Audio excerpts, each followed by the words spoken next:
Boa noite.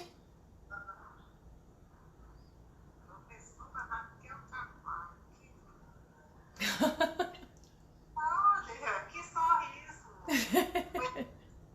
Esta noite, não imaginava de tanta beleza. Ao abrir esse Zoom aqui, eu já estava preocupada. Falei, gente, o que está acontecendo? Será que eu que não estou sabendo mexer nisso aqui? Porque demorou um pouquinho. Eu vou dividir com vocês a minha mais recente experiência de evolução espiritual. Como uma boa mineira, eu me encontrava pronta às 5 horas, porque se a aula era às 6, às 5 horas o computador estava montado, uma quantidade de papel que eu não vou usar, mas que fica aqui na minha frente, tudo ok. Às 6h05 a internet do prédio caiu. A internet do prédio que eu habito caiu às 6h05. Eu não sei se vocês já tiveram a oportunidade de ameaçar a vida de algum atendente de operadora de telefonia do país. Se precisarem, eu neste momento tenho larga experiência, porque eu consegui voltar à internet em 25 minutos. Consegue tudo, né, Raquel? Talvez eu tenha cometido alguns crimes que me levem a necessitar de uma certa compreensão do Ministério Público. Mas neste momento estamos resolvidos. E o atraso se deu somente em razão disso, né? Foi assim, bem traumatizante. Mas como a professora Porta é mineira, tá perdoada. Aí, gente, que beleza. Estou aqui carregando para ingressar na sala, não ingressa, já há um bom tempinho, né? Já tá todo mundo na sala, eu não sei se também tá com problema de internet. Se os senhores quiserem começar. Vamos começar. Podemos. Tá, então eu vou fazer o seguinte, vou desligar meu microfone e minha câmera, começo a gravar e falo ok. Boa noite, bom trabalho. Muito obrigada. Então, boa noite, mais uma vez, a todos e a todas. Bem-vindos a essa segunda noite do nosso curso Pactos da Lente no Controle da Administração Pública, organizado pela Escola Superior do Ministério Público da União. Coordenação feita por mim, juntamente com o professor Carlos Vinícius, da parte da Escola do MPU, o professor Irene Nohara.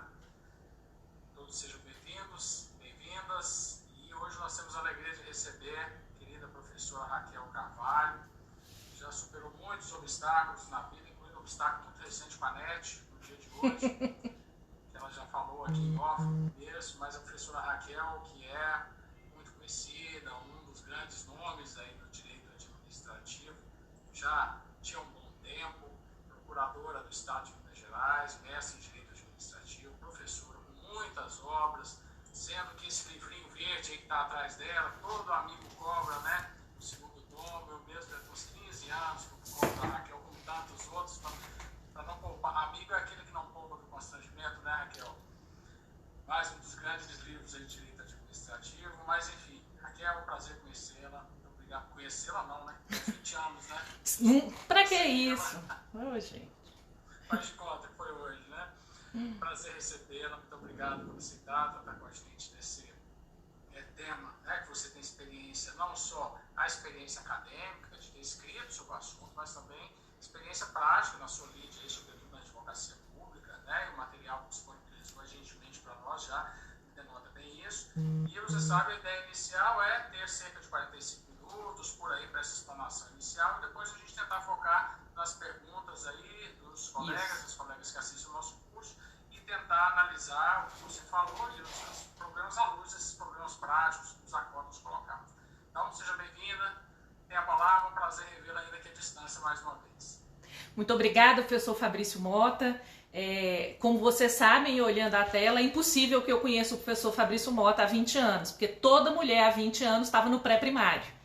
Aí um amigo meu sempre diz, para de falar pré-primário, porque isso demonstra que já tem quase 50, porque não é verdade? Deixa pra lá, não vamos entrar em detalhes não.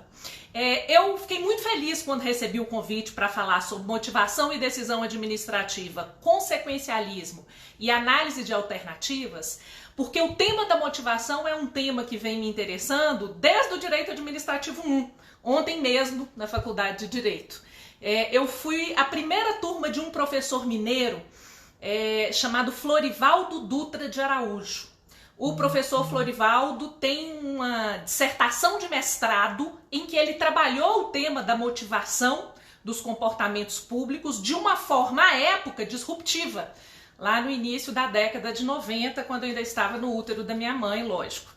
E nessa época eu me encantei pelo tema da motivação, pelo fato de perceber que aí estava o ponto central para que nós pudéssemos desfazer os diversos nós do sistema, das engrenagens do sistema. E algum tempo depois, estamos aqui, né, praticamente 3 décadas depois, nesse momento o tema da motivação volta à tona. E no momento em que eu tenho a sensação que o sistema jurídico nunca precisou tanto, tendo em vista juridicamente estarmos vivendo situações científicas belicosas, situações concretas de quem trabalha na estrutura administrativa e na atividade do controle, especialmente desafiadoras.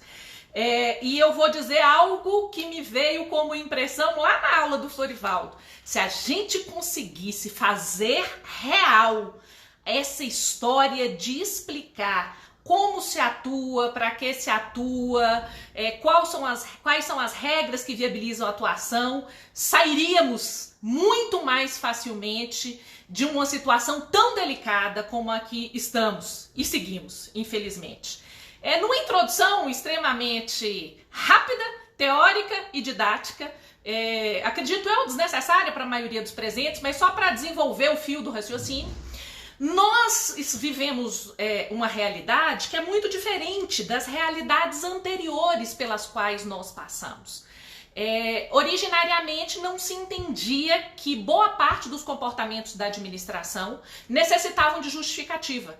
Então, se afastava a necessidade de qualquer motivação para os comportamentos governamentais, invocando a sua natureza política e afirmando que a discricionariedade política justificava que qualquer exercício de função política estava livre da obrigação de indicar motivos, ou seja, circunstâncias fáticas e fundamentos jurídicos.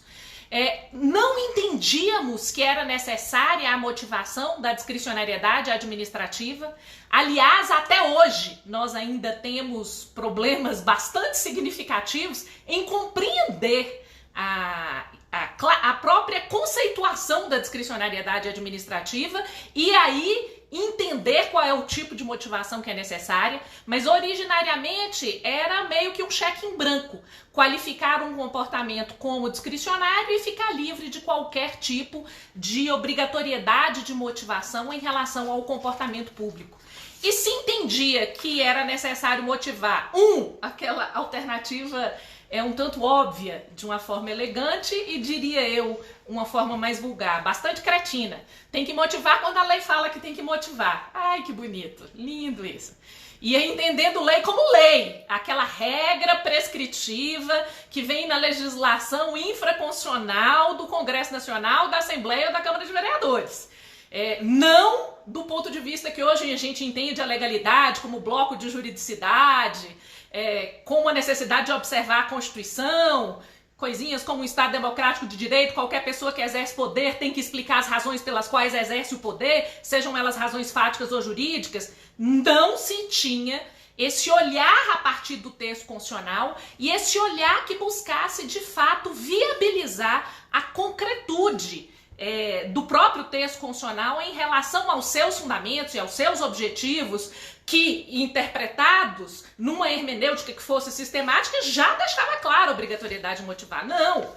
Você falava a lei, o artigo 43 da Lei Municipal 1500, e se não tivesse o artigo 43, não havia obrigação de motivação, ou seja, de indicar as razões fáticas. Ou as situações que se chamava de ato vinculado. E os atos vinculados, aqueles cujos elementos e pressupostos se encontram dispostos no ordenamento. E aí dispostos com um nível de exigência de expressão, ou seja, de explicitação, que ensejasse uma atividade interpretativa quase que cognitiva automática. Então, teria que ser muito fácil identificar quem, o sujeito competente e capaz, como, a forma escrita, Há algum tipo de formalização ou não? Motivo, ou seja, o pressuposto que autoriza e seja ou obriga a prática do ato, ocorrido na realidade, no cotidiano, no mundo dos fatos. A finalidade, em sentido amplo, interesse público, primário, lógico, em sentido restrito, interesse público restrito. Todos os elementos e todos os pressupostos, pressuposto fático, motivo, pressuposto finalístico ou teleológico, conteúdo, de acordo com o ordenamento, que incidir sobre um objeto, blá, blá, blá, isso que a gente não precisa retomar lá dos bancos da faculdade.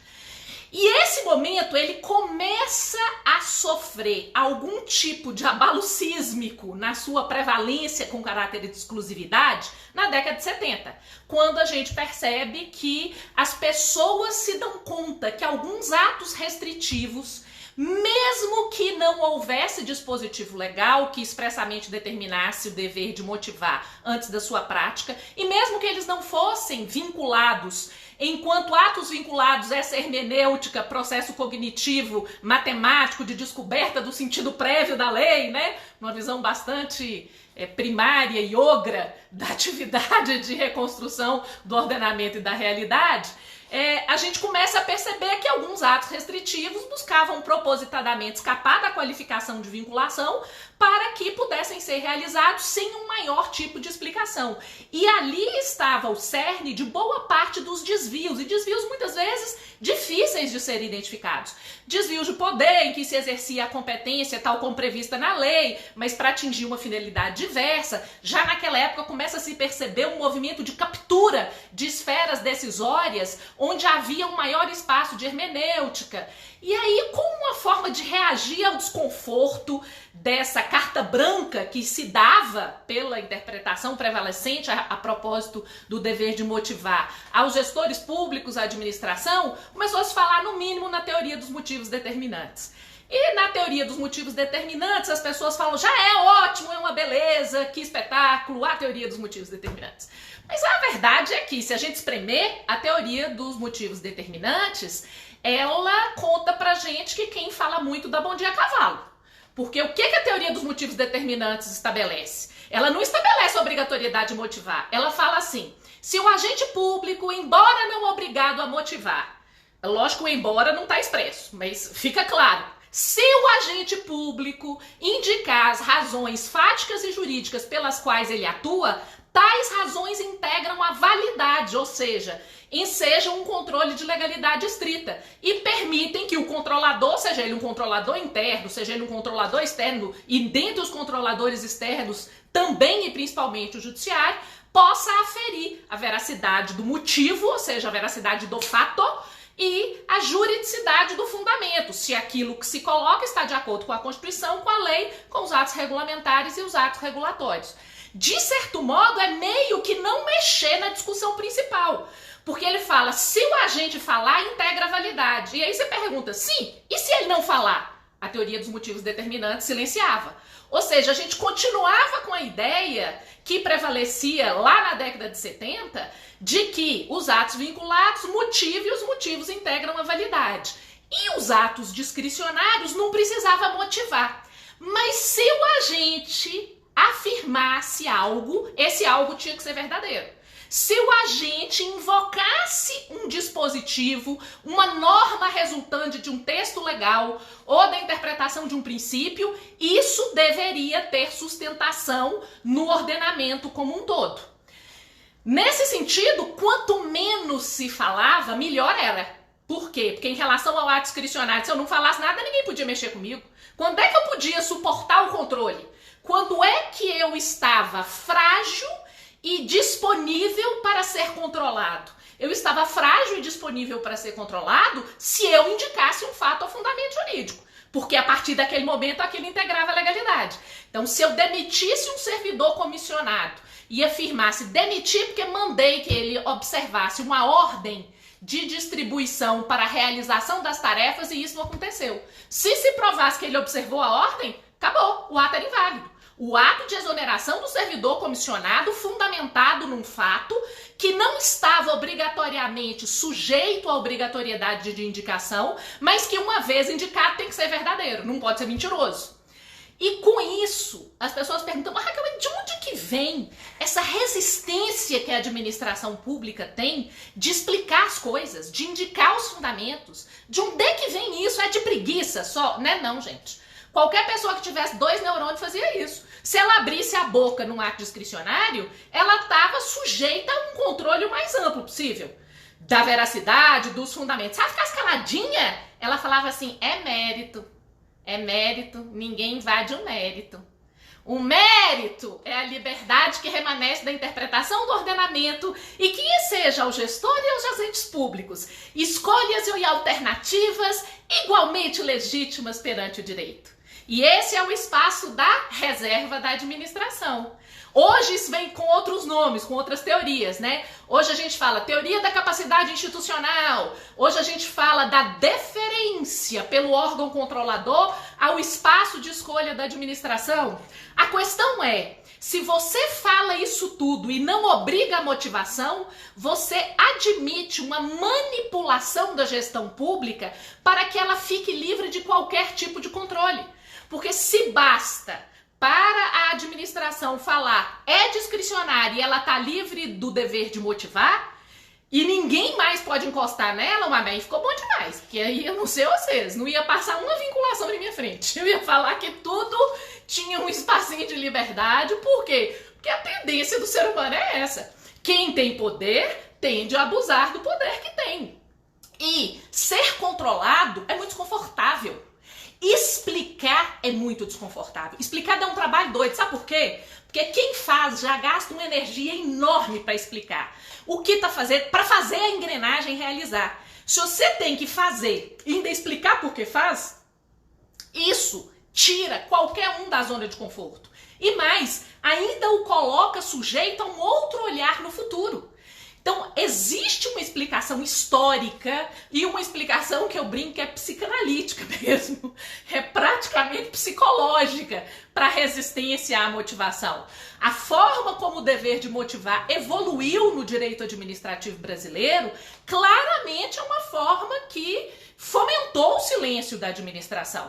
E a teoria dos motivos determinantes, que todo mundo considera uma grande inovação, cá de mim, eu falo, teoriazinha desgraçada. Porque se não tivesse resolvido com esse negócio o que falar integra a validade pode ser controlado, a gente tinha sentido a falta de instrumentos capazes de concretizar um Estado democrático de direito mais cedo. E a gente teria construído mais cedo, com solidez, uma obrigatoriedade de motivação e uma discussão adequada quanto aos limites. Mas nunca é tarde, veja bem. Lá veio o Florivaldo, no início da década de 90, e falou assim, presta atenção, não são nos atos vinculados que a gente tem que motivar, não. Aliás, esses, se não motivar, não é lá muito difícil fazer um controle adequado depois. Porque a rigor, com o processo hermenêutico, você consegue identificar qual é o sujeito, qual é a forma, qual é o motivo, qual é a finalidade. A rigor, se você não motivar o ato vinculado, depois você verifica se o fato que autorizou a ação de fato aconteceu, se aquela pessoa era a pessoa que tinha que praticar, e aí você consegue realizar o controle. Já nos atos discricionários, não. E aí, eu acho que a motivação e a discricionariedade consubstanciam um dos pontos do direito administrativo que nos cobram a nossa não compreensão e o nosso não aprofundamento em relação aos seus contornos. No Brasil, normalmente, quando se fala de discricionariedade, a gente meio que estabelece, quando o direito não dispõe de forma clara e específica qual é a única conduta cabível, qual é o único fato que enseja conduta, ou seja, quando o direito não indica de forma fechada o motivo e o conteúdo, a gente tem uma discricionariedade administrativa. Então, são situações em que há alternativas admitidas pelo direito. Primeiro, e nem toda discricionariedade vem desenhada dessa forma. A administração pública pode fazer A, B ou C. Muitas vezes, o texto do qual se extrai um comportamento discricionário é um texto que na sua redação não estão postas as alternativas. E aí vem a discussão. Então a senhora está falando de conceito jurídico indeterminado? Todo conceito jurídico indeterminado enseja discricionariedade e é a partir daí que a gente discute a motivação? Não, na verdade, nem todo conceito jurídico indeterminado enseja discricionariedade, não. Existem conceitos jurídicos indeterminados que, com seu texto reconstruído diante de uma realidade, vão levar à vinculação, e existem textos que veiculam conceitos jurídicos indeterminados que, mesmo depois de você reconstruir o significado do texto normativo em face de um real que é apreendido e também reconstruído, você tem alternativa e opções de atuação. E isso só se dá na realidade em questão. E aí eu já estou trazendo à tona um outro problema que eu acho que o direito público brasileiro não enfrentou, que é a questão de o que é hermenêutica e, de fato, no sentido de identificar a norma a partir do texto normativo e como isso se dá. E aí eu falo de uma discussão muito maior do que todo sujeito influencia na atividade de interpretação que exerce. Eu estou falando quase de uma coisa tipo Hegel, Nietzsche. Existe a verdade ou existe sempre a representação da verdade? Eu estou em quase em Lacan, que fala que tem o real e a realidade. A realidade é a imagem do real que cada um de nós faz. Ou, teoria da argumentação jurídica, eu posso estar falando de existe o signo linguístico e existe o significado que eu construo a partir do signo linguístico num espaço em que ocorre uma imbricação entre demandas da sociedade, interpretação do poder público e aquela resposta se conduz. E aí eu tenho que falar de teoria da linguagem, né? Outro dia eu estava assistindo no YouTube uma aula de um professor da Universidade Federal do Rio de Janeiro, que, salvo engano, se denomina Antônio alguma coisa. A aula dele era tão boa que já tinha 7 dias de postada e ninguém tinha assistido. De tão fácil que é escutar a respeito do que ele trata, que é a teoria da linguagem da filosofia pura. Mas eu estou muito determinada a aprofundar nisso. Como diz o professor Fabrício Mota, ótima, quase uma Matrix. Realmente, né? Eu tô praticamente nessa história de compreender isso como uma Matrix que nos invade, que a gente não percebe, que a gente precisa identificar. E aí, ouvindo, ele falava exatamente isso. Como que a gente precisa reconhecer que raramente é perceptível aquilo que é. É sempre o que a gente percebe do que é. E se a gente aceitar isso no processo de hermenêutica, fica um tanto quanto inseguro, mas um pouco mais real compreender as dificuldades que a gente enfrenta a partir de se identificar a natureza discricionária ou vinculada de atos de governo. Umas coisas assim pouco controversas. Por que alguém fala que abrir as igrejas é ok no meio de uma pandemia e alguém fala que não é ok no meio de uma pandemia? Que diabo de processo é esse que termina nessas duas possibilidades? E as duas possibilidades são realmente sustentáveis? E como é que, não sendo uma sustentável, eu consigo chegar na sua ausência de lastro capaz de a manter como opção alternativa válida? É a partir da motivação. Eu falo que se a gente tivesse enfrentado lá nas bases do banco de escola o tanto que a gente não sabe o que é interpretar um texto normativo e dele extrair uma norma, e no direito administrativo a gente fez pior, percebam. No direito administrativo, na época que eu e o Fabrício fizemos mestrado, ontem mesmo, né, Fabrício, que a gente fez mestrado, uns 20 e tantos anos atrás, que a gente fez mestrado, a gente falava, tinha um bocado de gente, nós não, mas tinha um bocado de gente que falava da teoria da solução ótima. Então falava que assim, interpretar é tão fácil, tão fácil, tão fácil, que a gente olha assim a Constituição como um todo. Se olhar os princípios, então a gente sabe qual é a melhor solução. Então vai ter sempre a única opção. Olha o absurdo em que a gente chegou. E eu confesso aos senhores que nesse tempo todo eu falava assim, gente, eu tô pra falar que hermenêutica é violência. E que extrair um significado de uma linguagem escrita tem alguma dose de subjetivismo intrínseco. E é por isso que a gente tem que ter motivação. Eu tava a milímetros de escrever isso e o povo falando que era uma atividade facílima. Que a gente tirava o sentido do ordenamento como um todo e era o melhor e era objetivamente identificável e bastasse que a pessoa tivesse boa vontade, 2 neurônios e honestidade intelectual.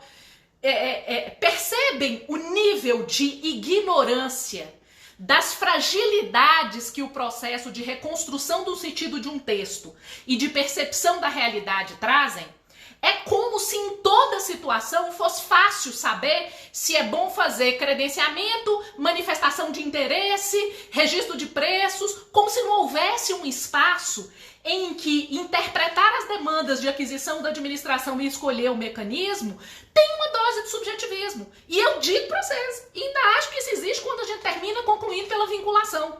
Agora, concluir sempre pela vinculação, aí é surto psicótico. E aí é verdade que é preciso uma certa tendência, um certo pendor para abdicar somente de estudo de texto jurídico. Eu tenho lido alguns sociólogos muito interessantes. Quem tiver disponibilidade, vale ler um livrinho fininho de um sociólogo francês que se chama Jacques Derrida. O livro se chama A Força da Lei. Eu devo ter entendido 10% dele depois que eu li 10 vezes. Porque é toda aquela coisa da filosofia, da sociologia, é um jargão fechado. Quando fala uma palavra, não é a palavra. Quando fala différence, não é différence, diferença. É o espaço vago que mais parece com o que Deleuze dizia, né? Aquela coisa que você lê e fala, vai pro inferno, Derrida. Mas depois que você consegue alcançar o que se está, e muitas vezes a gente alcança a partir de outros autores. A autora que me ajudou a entender isso foi uma autora que escreveu sobre feminismo. Chama Carla Rodrigues, é uma filósofa e professora do Rio de Janeiro, e ela tem um livro que se chama A Força do Feminino. E ela vai lá no Derrida e ela fala assim, não existe a mulher. Não existe uma categoria a mulher. Existem mulheres várias. E eu olhei e falei assim, gente, não existe o ato vinculado. Existem as possibilidades de hermenêutica diante das realidades administrativas várias, que em determinados contextos reduzem-se a naquela realidade, em que em outros mantém-se uma multiplicidade de alternativas muito maior.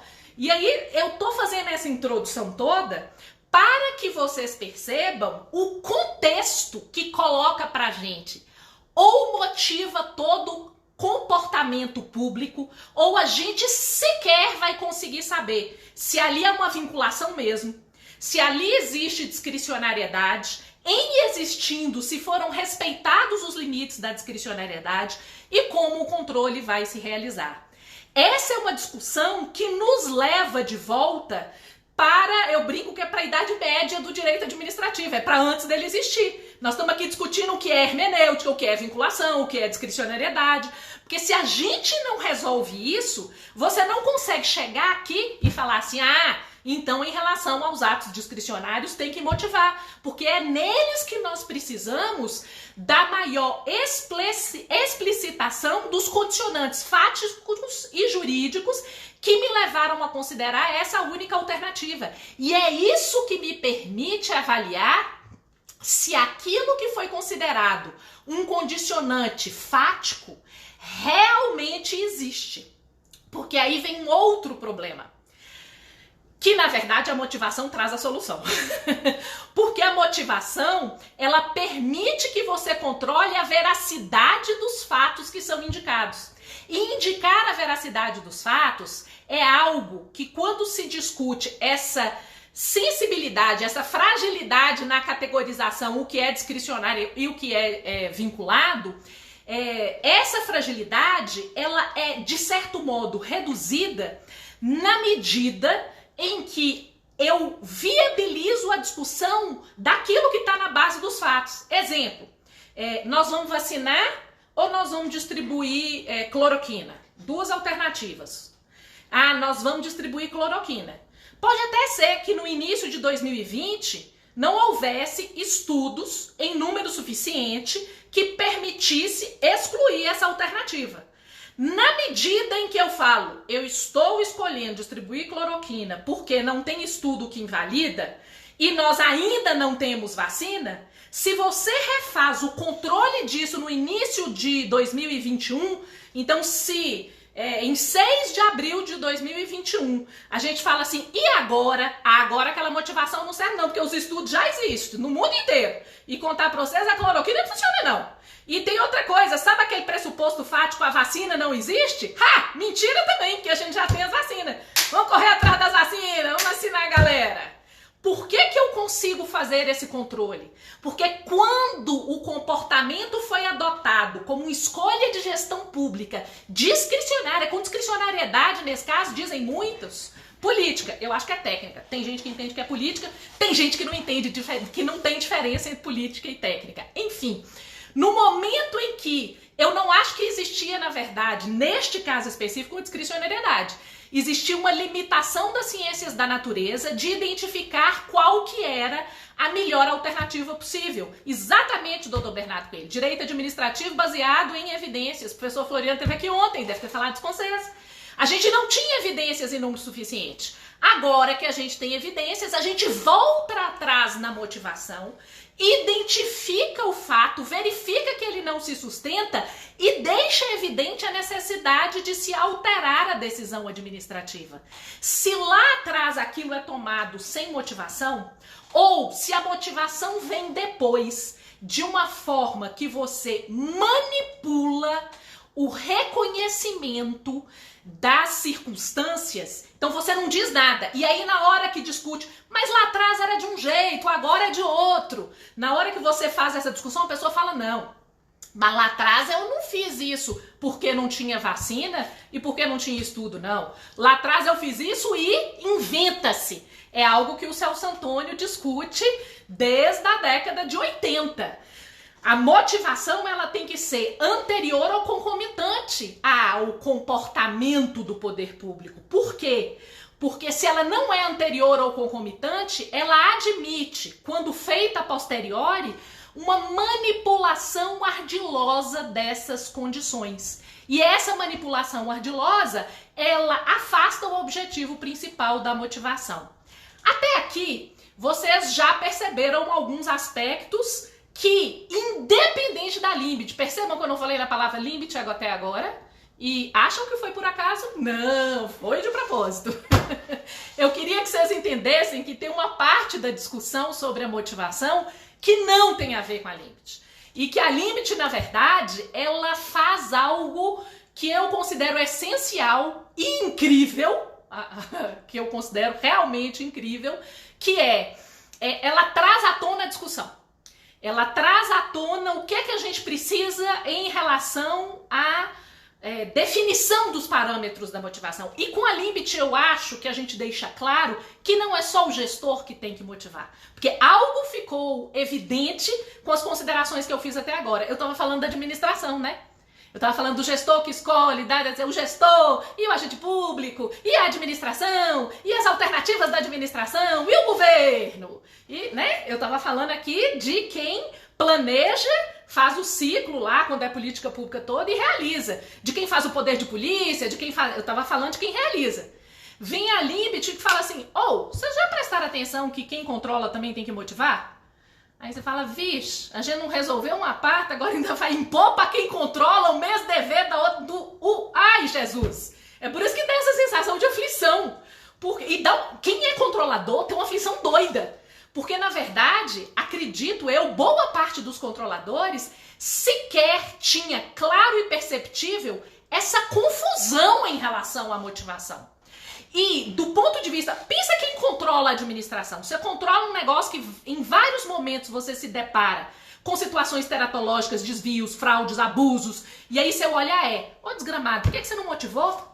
Isso aqui é um indício de desvio de poder. Olha, isso aqui é um ato discricionário e não tem nenhuma razão fática pela qual você fez essa escolha. O olhar do controlador é o olhar de quem identifica a falta e imputa a essa falta uma consequência. A limite vem e fala assim, mas tem uma coisa para te contar. Você tá na mesma regra de quem faz, porque quem controla também tem que motivar. E aí você fala assim, Jesus, e eu que até agora também não motivei. A limite te conta umas coisas apavorantes, tipo, quem controla depois não está presumidamente correto só porque controla, nem porque vem depois. E aí a gente se pergunta, não. E veja, na medida em que quando você controla, você diz a respeito de uma realidade administrativa que exige de quem atua nela, seja a criando e concretizando, seja a controlando uma explicitação de razões fáticas e jurídicas, você, controlador, também tem que explicitar.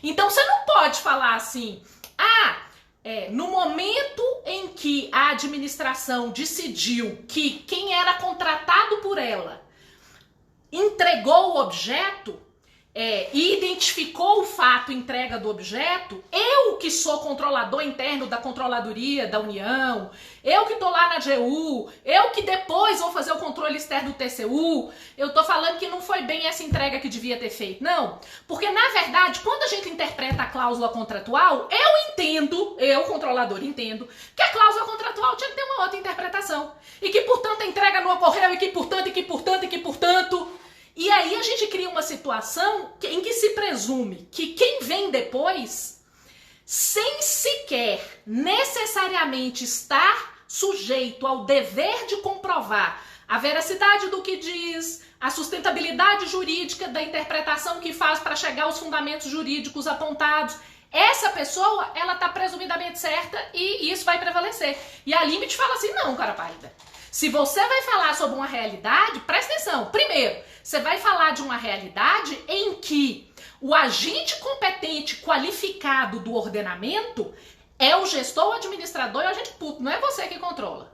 E na maioria das vezes, os órgãos controladores, eles sequer têm quadro qualificado suficiente para refazer as análises, muitas vezes técnicas complexas, que precisam ser realizadas. E aí o que eles fazem? Eles começam a requisitar de quem elaborou e de quem fez, que reanalise, reelabore e refaça para que seja incorporado na concreção das competências da administração pública um resultado que ele, controlador, considera adequado, correto, de acordo com a juridicidade ampla, sem que sequer o órgão que ele integra tenha condições de refazer essa análise fática. E aí a Limit vem e fala, olha, lá no artigo 22, é preciso considerar as dificuldades e os obstáculos. Então, na hora de... Primeiro, conta que o controlador tem que motivar. Já deixa claro isso. Segundo, fala que o controlador tem que motivar olhando para trás e olhando para frente.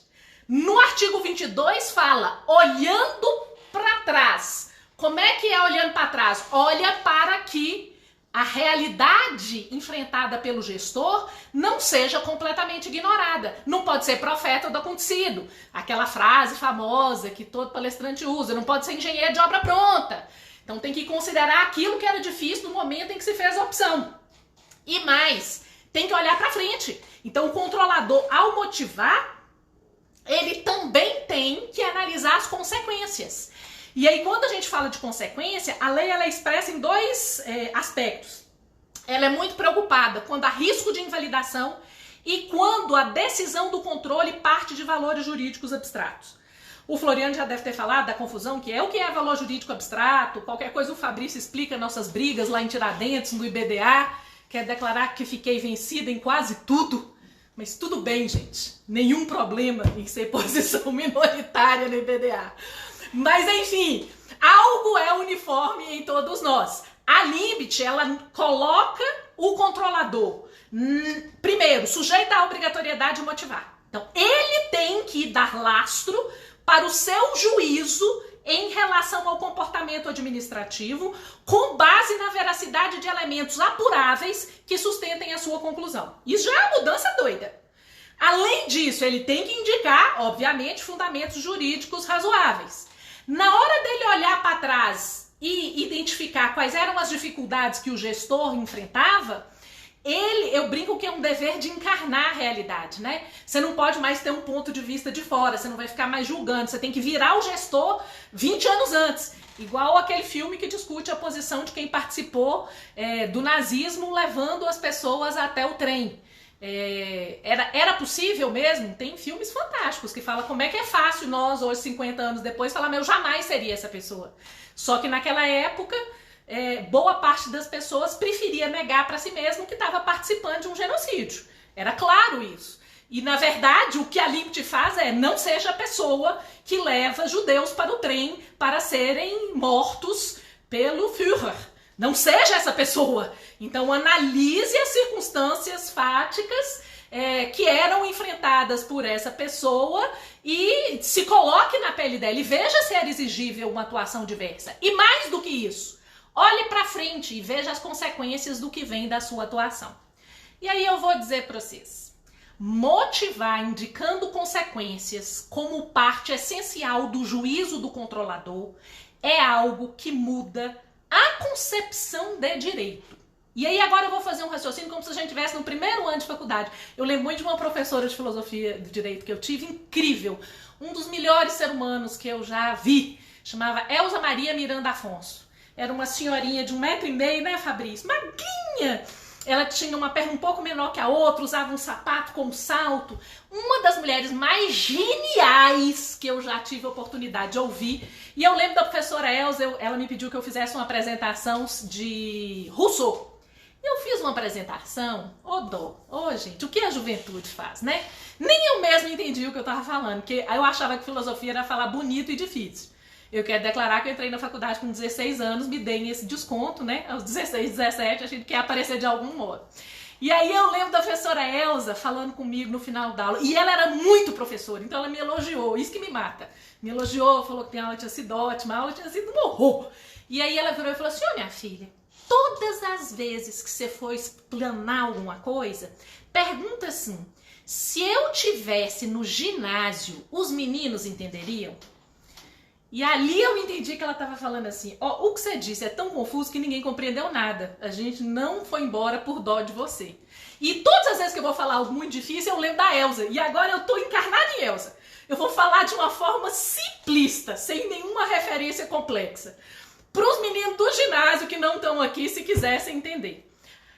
O que é o direito? O direito é uma sociedade combinando um tanto de regra que fica posta e que a gente olha para as regras e fala assim, se eu fizer isso, acontece aquilo. Se eu fizer aquilo, acontece aquilo outro. O direito é uma combinação de regras que vão incidir reiteradas oportunidades e vão ser objeto de reconstrução constante. Em face das regras escritas, dos textos postos, a gente vai reconstruindo o sentido deles diante de novas realidades. É um combinado social que vai se refazendo no processo de hermenêutica. Para mim, o direito é isso.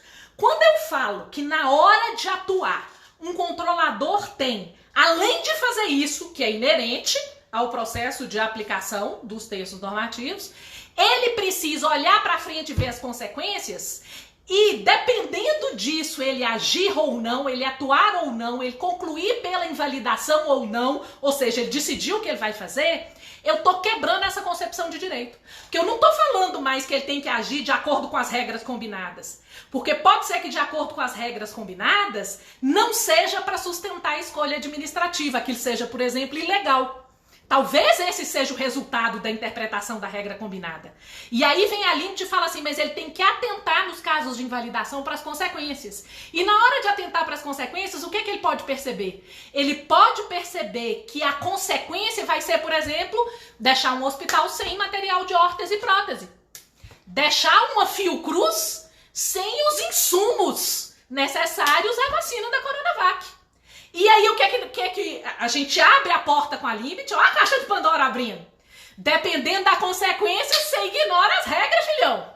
Toca o pau no resultado. Isso aqui é Maquiavel purinho, gente. Nós estamos trocando o direito por uma possibilidade de interpretação consequencialista em que eu quebro a concepção de que os membros de uma sociedade combinam regras e se divergem dessas regras, suportam as consequências de inadequação em face daquelas regras. Não é assim, descumpre as regras, mas se o resultado do descumprir as regras é melhor do ponto de vista de quem olha as consequências, pelas consequências que seriam dadas em face da invalidação, eu não invalido e preservo o resultado.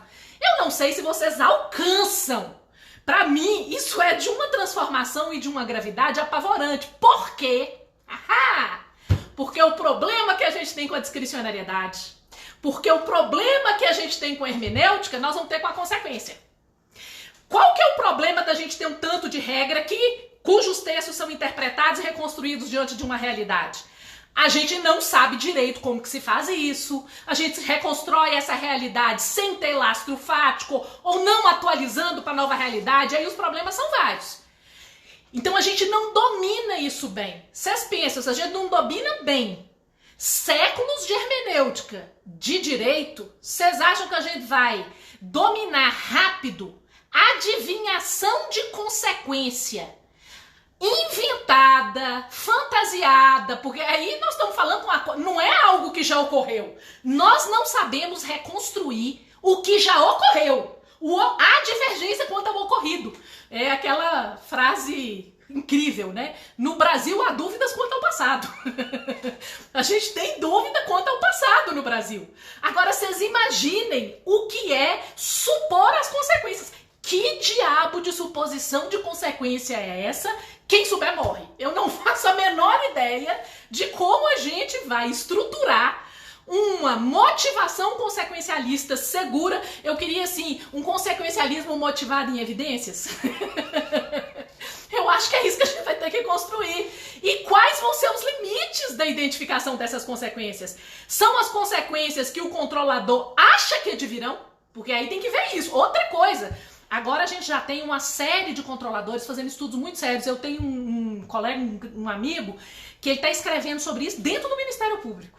E ele estava falando dos vieses que existem em relação à interpretação da atividade do controle a partir das experiências pessoais. E foi incrível, porque nós brigamos nas últimas 3 décadas fortemente. Eu falando, você não pode querer gerir o município, você não é prefeito. E ele, se eu não fizer isso, ninguém faz. E o pau quebria, e a gente brigava assim. E toda hora que eu acho um artigo eu mando pra ele, toda hora que ele acha um artigo ele manda pra mim. E aí ontem a gente teve um telefonema, sabe assim, aquela DR de amigo jurídico boa? Ele falou assim, eu acho que você estava com a razão. Eu falei, por quê? Ele falou, porque tudo que a gente pensa a partir do olhar da gente. Eu estava olhando o Ministério Público que ele é resolutivo e ele não é judicial necessariamente a partir daquilo que eu faço e que eu desejo. E que com independência funcional isso é praticamente impossível. Nem se eu utilizar toda a teoria dos precedentes que eu quero, porque tem independência funcional. Não adianta ter guia, manual, não adianta o que a Maria Paula Butti fala, que a gente precisa de políticas públicas institucionalizadas. Como é que você institucionaliza alguma coisa dentro do MP com esse tanto de independência funcional?